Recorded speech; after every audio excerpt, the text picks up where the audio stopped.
Thieves is the show where I invite comedians that I like to come to the show and do their own jokes, but then I ask them to come back to the stage a second time and steal the jokes of one of the other comedians on the show, which basically means you're getting half a show for the price of a show. What's happening?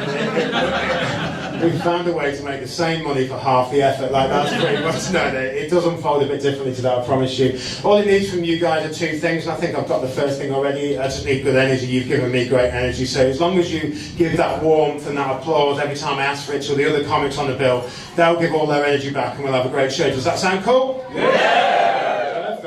Thank you so much for being a good audience. You do not know how important you are in gigs, but if you're ever in a shit audience, it's those people sat around you. You're in a good one now. So well done for being part of that. The other thing I do need is a volunteer, but it's that man there. You haven't got to do anything major, mate, don't worry. What's your name, fella? Scott. Scott. No, he's like a rabbit in the headlights. I apologise for that, Scott, but I'm still doing it. The thing is, Scott, I need to set the show up. I need someone to help me choose which comic steals from who tonight, and I want you to do that, Scott. And the reason Scott's doing that is so that you know we haven't prepared the show in advance. None of the comedians know who they're going to copy until Scott decides in a minute, and that is why you need to give them loads of love, because it really is in the moment stuff in this show. And Scott, I've not planted him there. We're not friends, are we, Scott? We've never met before. He looks like a really happy, quite nice, gentle guy. We're not mates. That's not. I struggle with people, Scott, to be fair. Like, I've never had a best friend. Even my dog wants to see how things go, you know. I have not planted him there. So basically, Scott's going to do that. You guys are going to be lovely. The acts are going to be great. We're going to have a great show. So let's introduce the acts to the stage. Please put your hands together for all the acts on the show tonight. Give it up for Adam Greene, for Katharyn Henson, for Tom Little, and for Stephen Carlin, everybody.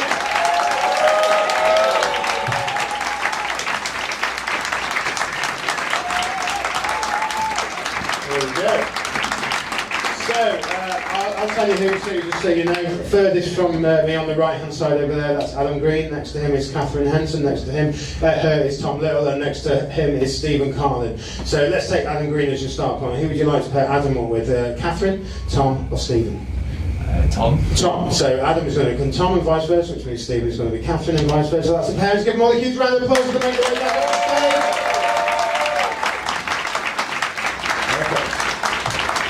Thank you for that, mate. That's your rollover. You can relax and watch the show now. Well, basically, we've got 8 performances, very quick, snappy performances. I'm going to ask 8 times for you to cheer. The first 4 will be each comic doing their own stuff, and then they'll come back a second time as each other. So up first as themselves. Please put your hands together, raise your roof, give as much love as you can to Adam Greene!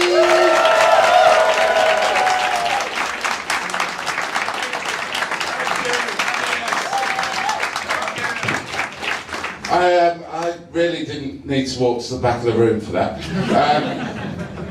Already getting enough steps in as it is, like, for Edinburgh. Anyway, it's nice to be here. My name's Adam. Fun facts about me, I'm pretty fat.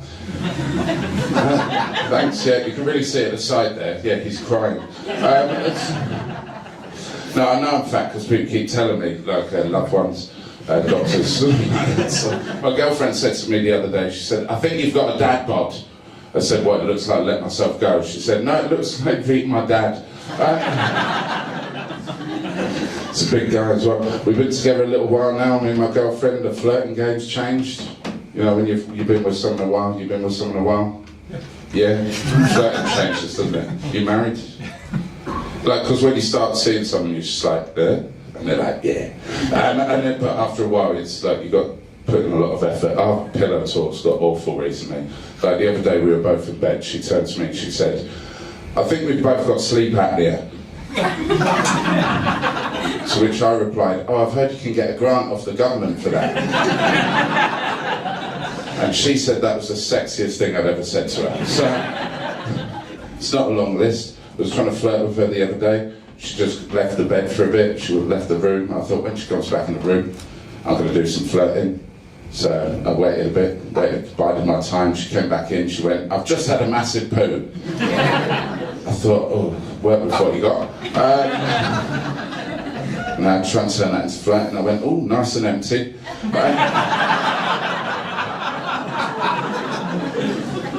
That didn't work. I got less good at picking up on when she's flirting as well. Like not so long ago, I said, I'm just getting in the shower. She said, oh, is that a hint? I went, yeah. don't use the water in the kitchen. But the flirting did work, not so long ago. It made me really feel quite bad about myself because we were, we were, yeah, yeah, we were doing that, we were fucking. But I was doing that, and then I caught myself in the mirror, and I thought, oh Christ, I must have a great personality. I looked awful, man. I looked like 2 bags of meat joined together by an arse. It's terrible. Yeah, so I've been trying to lose weight, been trying various things. Cocaine's supposed to be slimming. That's a myth. Cost me a fortune to find that out. Been trying dieting as well. You've got to learn quite a lot when you're trying dieting. You've got to learn about food groups and stuff like that. We've found it really hard. One of the things I remember though is, did you know, like a handful of cashews takes 3 times longer to digest than a chicken breast? That's nuts.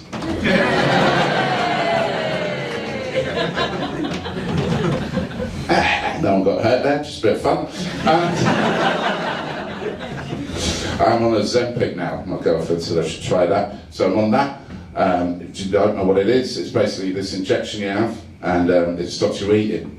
What it doesn't stop you doing is drinking 12 pints every night. And I was getting as drunk as a schoolgirl, baby, because I haven't eaten in 4 days. They should put that on the ads, like maximise your drinking potential with Ozempic. There's some side effects. I do little voms. That's my rap name now. I rap. I didn't used to rap. And it makes it too trusting, although the person who sold it to me said that wasn't a problem. It's quite hard to get Ozempic, like they won't give it to anyone. There's a lot of hoops to go through, and I didn't fit through any of them. So I qualified.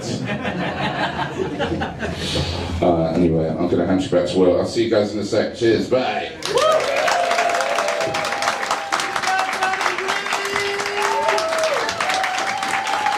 Give it applause, don't leave them long. Give it up. Welcome to the stage, Katharyn Henson!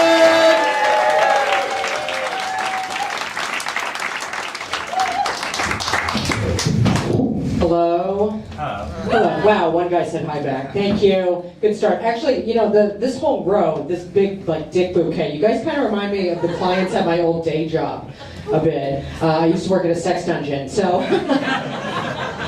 little one of everything. There you go. Yeah. When I tell people that, they always ask me how much sex happens in a sex dungeon. None, actually. The title very misleading, but this was in New York City where you can't have sex for money. You can't fuck losers for free. I was doing a lot of that myself outside of the dungeon, in my spare time. Nice to see you again. But in the dungeon itself, there's no sex, no hand jobs, no blow jobs, just nipple twisting, cross-dressing, pooping on people. Tuesdays. So. People don't like when I bring up pooping on people for money right out of the gate, but I think life is about perspective. You just have to ask yourself, madam, did you poop for free today? I'm staring right at you. What, you're thinking about it? I know you fucking did. Don't lie to me. I know you did. You can make 200 quid once a day, twice a day, depending on your diet. So, open a little Etsy shop. He's like, do it. My mom, she was not happy when I took this job. She was like, what do you mean you're working in a sex dungeon? No. You went to university. And I was just like, Mom, relax. All right, I'm the manager. Of the whole dungeon, okay? It's a lot of responsibility. It's a lot of lube to keep track of. I don't know where it all goes. I really don't. But as the manager, I didn't do any of the stuff. That wasn't my job, the nipple twisting or the pooping on people. But that means every time I took a shit, I was literally flushing money down the toilet. So it is kind of hard to live with myself. You know what I noticed when I tell people I worked in this place? I noticed people judge sex workers pretty harshly. I mean, people judge people. That's the number one activity today, judging one another for choices that don't affect each other. But sex work, very high on this list. But for me, when I was working here, I was just working in an office. That's where my experience was. And I'd also come from high-end hospitality, like white glove customer service. If you don't know what that is, everything is yes with a smile. The impossible becomes possible. Everybody's a VIP, no matter what they want. And that's the energy I brought to the dungeon. Very different than the baseline vibe. I'd be picking up the phone like, hello? Martin, so great to hear from you. How was your weekend? How were the kids? Oh, you went to the lake. How wonderful. You know, whenever anyone asks me, ocean person or lake person, me too, I'm a lake person. Yeah, no, I grew up around lakes. So, what can we get you this week? 9 a.m. on Thursday? Yeah, no, not a problem. Now, it's been a while since we've seen you, so I have to ask, do you want just a fisting? Oh, it's your birthday? We can absolutely do a diaper change, a little goo goo gaga. I know what you're talking about. We can definitely make sure she's an overweight Dominican lady. I get it. She has to look like your childhood babysitter. We'll make sure she cuts her nails this time. Absolutely. See you Thursday. Give my best to your wife and the kids. I feel like you guys got a little uncomfortable when I said the word fisting. I actually think that's the point of one, but I won't say the word again, or if I have to say it just to finish the set, I'll whisper into the microphone to kind of ease the tension of it. You know, like, makes it easier to digest. No pun intended.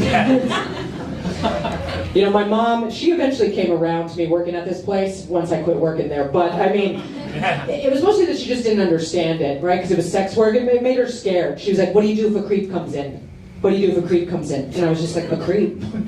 You mean the clientele? Like, we're good. We got 15 women with whips. We'll just round them up, get them all under control. It's fine. It's fine. But one night she called me up, very American what she said. She was like, listen, I know what you need to do, okay? You need to get a gun there. You need a gun there to protect yourself. And I was just like, God, a gun? Give me a break, Mom. We're not teachers. Wow, look at the time. Okay. Enjoy the rest of the show. Dr. Katharyn Henson!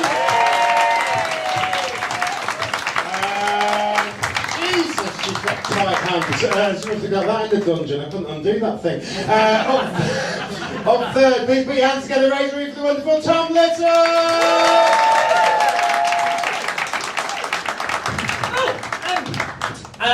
How are you? Good. Good. I'm all right too. Good.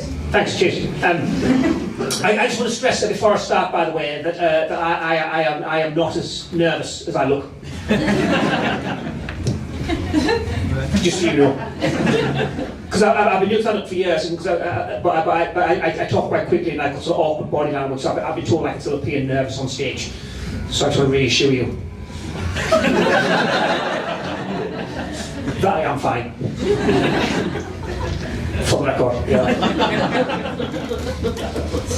I've done stand-up before. Is the point, you're in safe hands, is what I'm saying. So I'm aware it's off-putting for you if the performer looks as nervous as I look. I'm aware if I look nervous, I can make you nervous. You can be watching me thinking, I don't know if this guy's alright. I don't know if he's alright stand-up or alright mentally. But I'm fine. I've done stand-up loads. I know what I'm doing. Is what the point? You know, this is just another day at the office for me. I'm fully confident in how this is going to go. This right now is me in my comfort zone. I'm more uncomfortable in every other situation. I've never, but this is me at maximum comfort.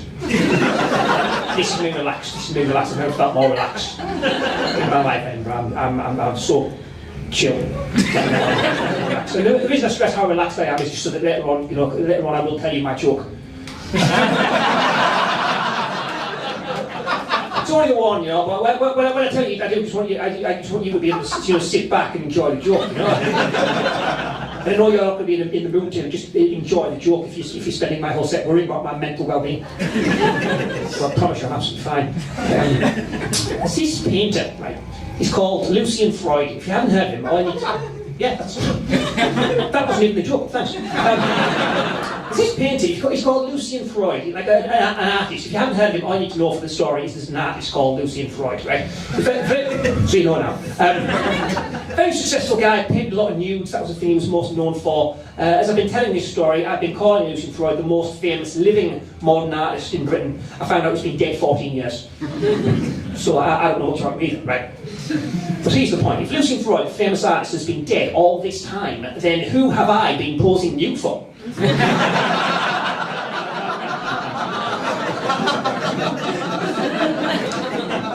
Starting going around this old man's house now. Posing nude for some old guy for 20 quid. And a cup of tea and some biscuits. All the time thinking this famous artist painted me, now I find just some random old man looking at me. Not even painting me, he was just looking at me as well. He said he'd paint me later, so I did feel a bit naive there, but he gave me some biscuits anyway, so... They were penguins. People often want to know what biscuits, I don't know why, but they were penguin biscuits. I wouldn't get my cock out for a custard cream, obviously. Crazy, but penguin, why not? I just checked my watch just then, just because I've got stuff to do. Can't stay here all night, no, but...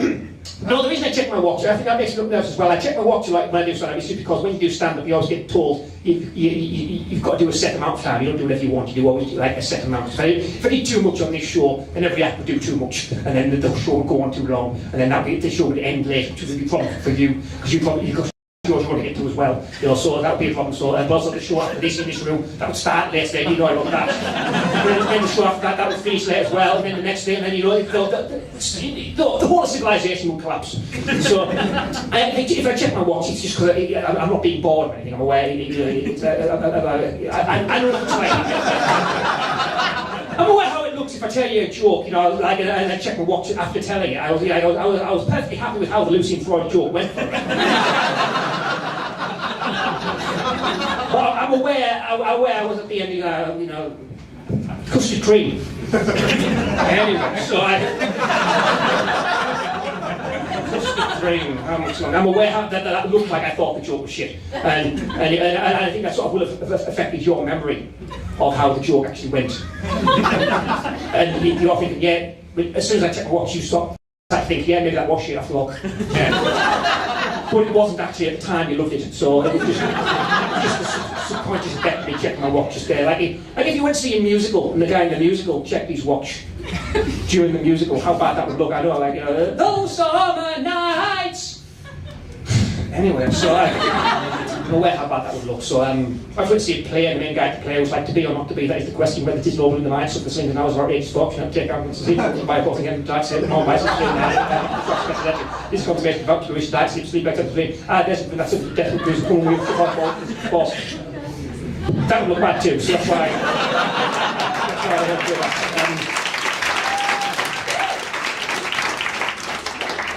At the same time, though, I did forget to check my watch at the start of this set, so I have no clue how long this has been anyway. Absolutely no clue. No, that's not right. My name's Tom. Thank you.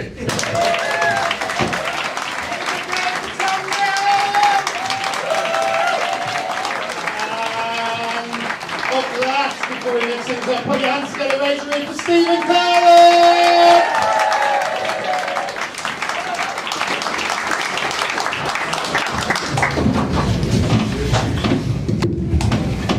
The good thing about alcohol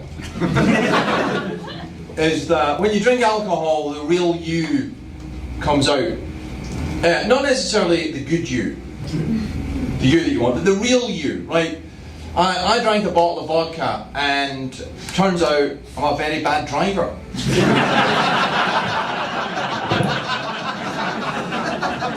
Right, so I've had to stop drinking. Not quit. I'm Scottish. We are not a nation of quitters. I did not quit drinking, I retired. After a long and successful career, right, I walked away at the top of my game. There's basically one night I was lying face down in a pool of my own vomit. I thought, do you know what? I've nailed this now. I can't get any better at it. And I nailed everything about drinking. Like, not just the drinking, but the hailing a taxi and not getting into it for 20 minutes. Yeah? The getting home and forgetting how I got home. Which I love that. Getting home and forgetting how you got there. That's the closest my life has ever come to genuine magic. You know, you wake up like you've no idea where you are until jackpot, you recognise your own ceiling. You're like, result, I've done it again. 100% record this week. You know, I could stand at a bar at like 3 o'clock in the morning with a complete stranger discussing how tomorrow we would set up a company together. So that's it. But I don't need alcohol to enjoy myself, obviously. I need heroin. Do we have any heroin addicts in this evening? I mean, it is Edinburgh, so imagine like half of you or something. It's a bit of an anti-heroin vibe. In this room, there's like a lot of anti-heroin people. You've been buying the anti-heroin propaganda, haven't you? All the negative heroines. You don't hear enough about the heroin success stories, do you? It's always about a bad luck story about somebody dead in a gutter. You don't know about the tremendous work, the marvellous work heroin does here in Scotland, preventing a tidal wave of obesity. Politicians complain, going, Scotland's got a drugs problem. No, it has a pastry problem. Get on the heroin, that's what I say. Get on the heroin, you know, because last year in Scotland we had, 500 heroin deaths, 60,000 from obesity. So what's the message there? Not enough people in Scotland taking heroin. Right, because it's not offered as part of a meal deal. So that's it, so take heroin. You know, because, look, I don't want to boast, but Scotland, we're European leaders in heroin deaths. Right? Yeah, we're at the top of the European leaderboard. You should feel proud of. Like, most of the heroin deaths in Britain are us. Basically, we are carrying the rest of the UK. So you English people better up your game, right? Because believe me, if Scotland goes independent, your heroin stats are going to go right down. So get on the heroin. You know one of the good things about heroin? Doesn't lead to harder drugs. Yeah. Marijuana, that's the weed, that's the bad one. That's the legalising the wrong one. It's weed. Weed's a gateway drug. Heroin leads to nothing. Except more heroin, right? Smoking weed leads to bad things, like thinking your opinion's interesting. Like boring me with your conspiracy theories. Eh? Well, do you know the real reason the government bans marijuana? I believe it was to stop this conversation. Thanks guys, I'm Stephen Carlin. Cheers.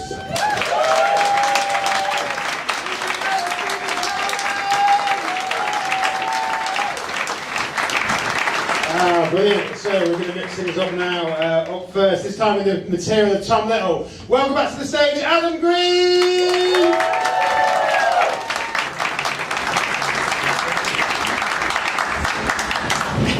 Hello, oh yeah, you alright? Hello, yeah, no, I'm fine, thank you. Just letting you know, I've done this before, about 20 minutes ago. But I just don't want you thinking, oh God, he's nervous because he talked too quick. I'm not nervous at all. I was fine. This is almost my accent. And I've got one joke, but I'm going to really pad it out.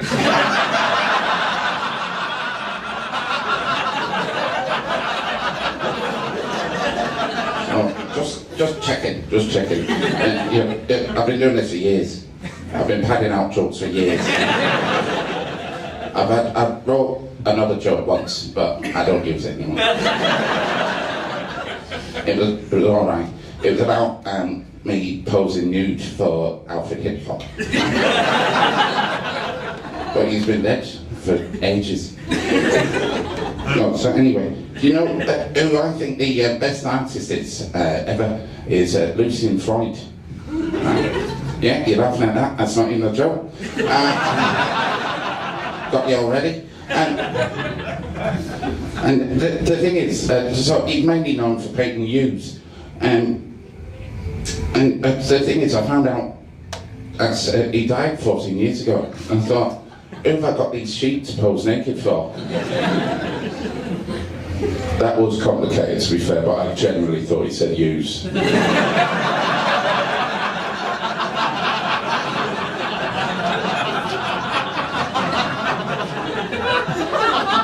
Had to really adjust where I was going with that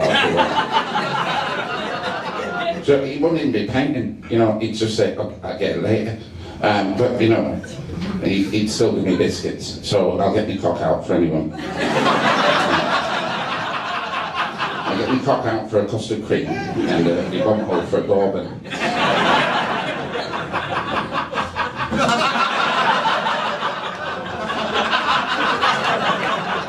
Just got to check my watch, because you don't know if I run, because I've got to explain to you how time works.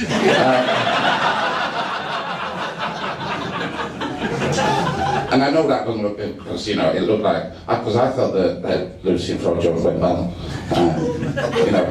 I didn't just go, bum hole for a bourbon. And, because if you went to see Shakespeare and he said,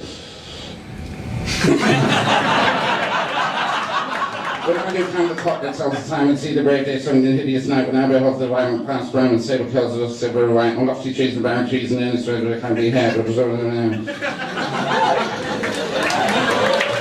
bad, wouldn't it? Anyway, better go. Cheers, right.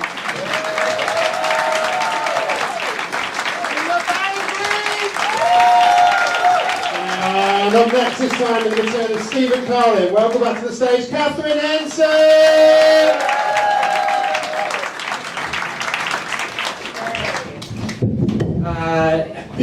Alcohol brings out the real you.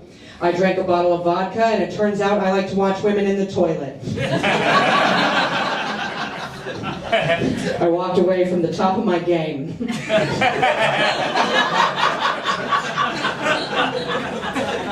I stopped drinking because I was arrested. I have slept in my own puke more than once, ladies. Ladies. I don't need alcohol to make women uncomfortable.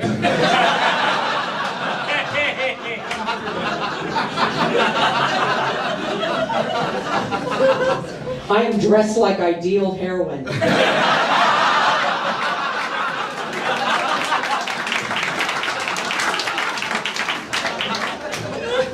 I am not anti-heroin, I am selling it. Heroin prevents obesity, and I haven't had the touch of a woman in 20 years. Much like my comedy, heroin leads to nothing. I'm Stephen, thank you.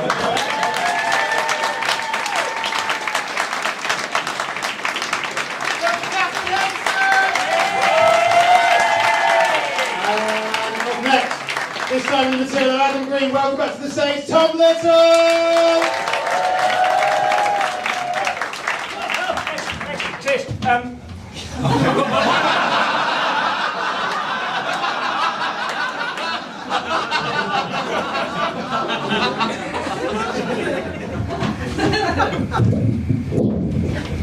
What?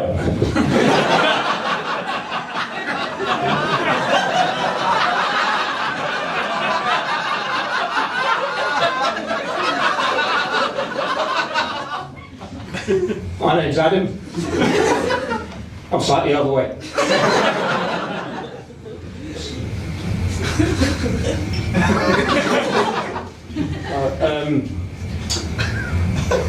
been with my partner a while now. Been with my wife a while, or my girlfriend, I can't remember which one.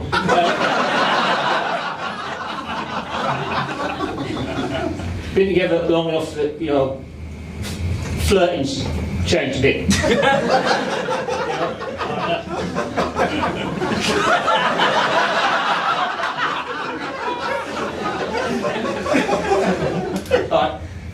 Now, it used to be like, flirt with someone, you say, you look nice or something, you know?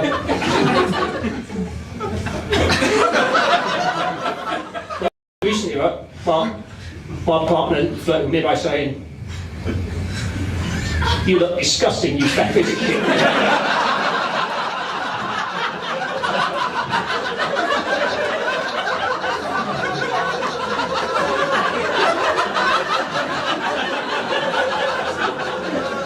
I feel sick when I look at you.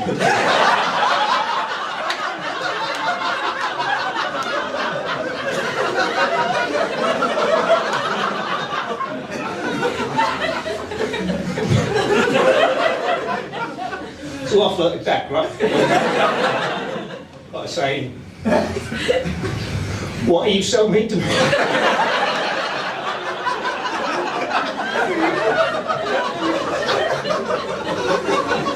I do everything I can to get my weight under control. I do drugs. That's it.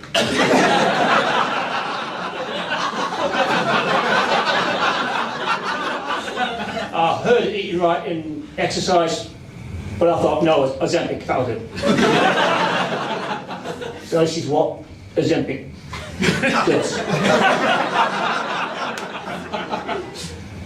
If you see me before Ozempic, I was about to sign. I wouldn't bother.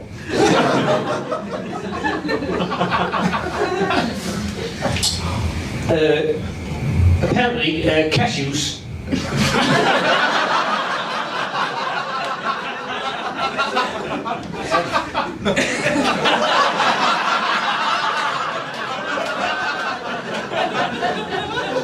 Cashews have about the same nutritional value as some chicken. An amount of cashews has the same as an amount of chicken. I'm not sure which one. Yeah.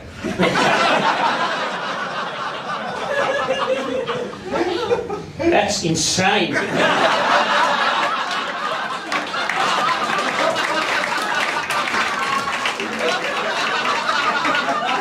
How can that be true? I'm Adam Greene.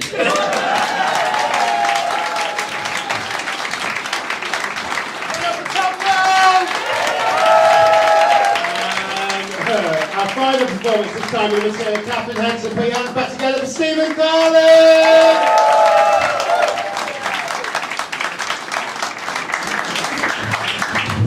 Oh, look at this front row. Hey, what, you gimps.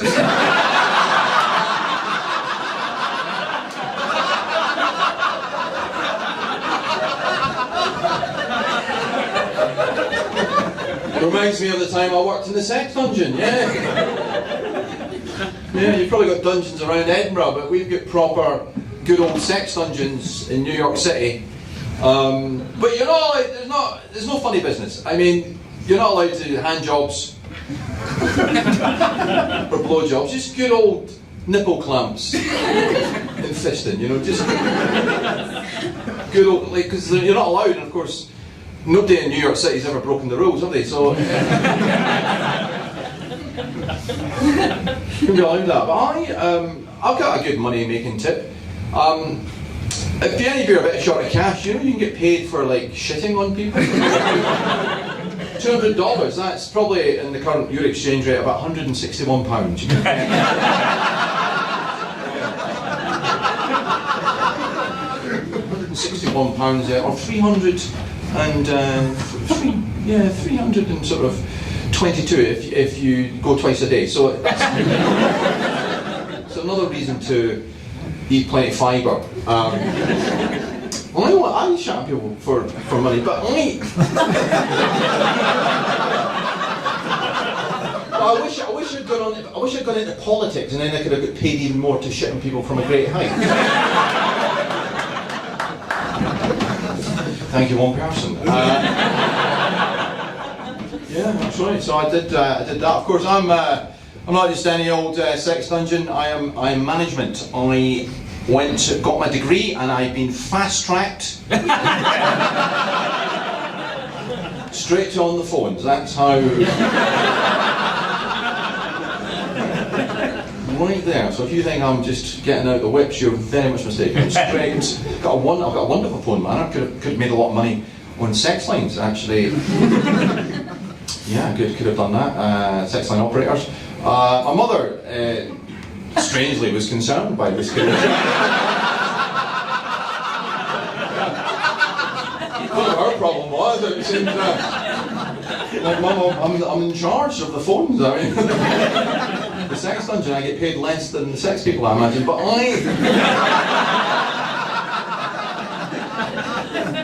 yeah, she's worried that there'd be like a lot of losers, sort of. I'm saying, no, don't worry, I date those out of work. Like, no, but she's worried that people are going to sort of break in, you know, because we do a lot of fisting there. But do you know the fisting? Do you remember? So we put a fist. Is it fisting though, or are we just doing prostate exams? I mean, what with the American health system at the moment, we offered free prostate checks. You know, my mother's worried that somebody's going to break in with a gun, but I'm like, no, we've got whips. We've got.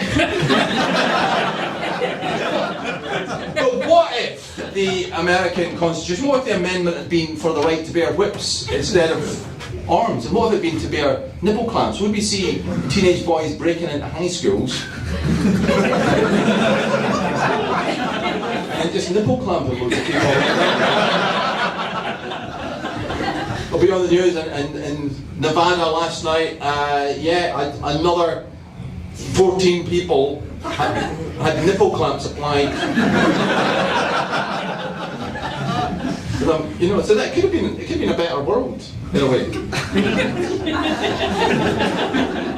You know, people just breaking in high schools and fisting people. You know. Although if you went to a Catholic school, that problem already happened.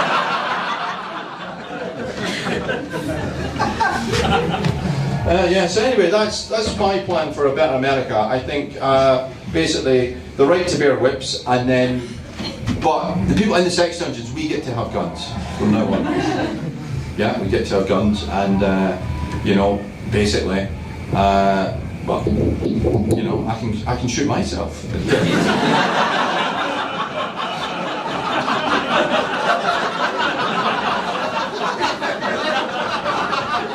This appalling career choice that I've made. Thank you, I'm Katharyn Henson. Thanks for that.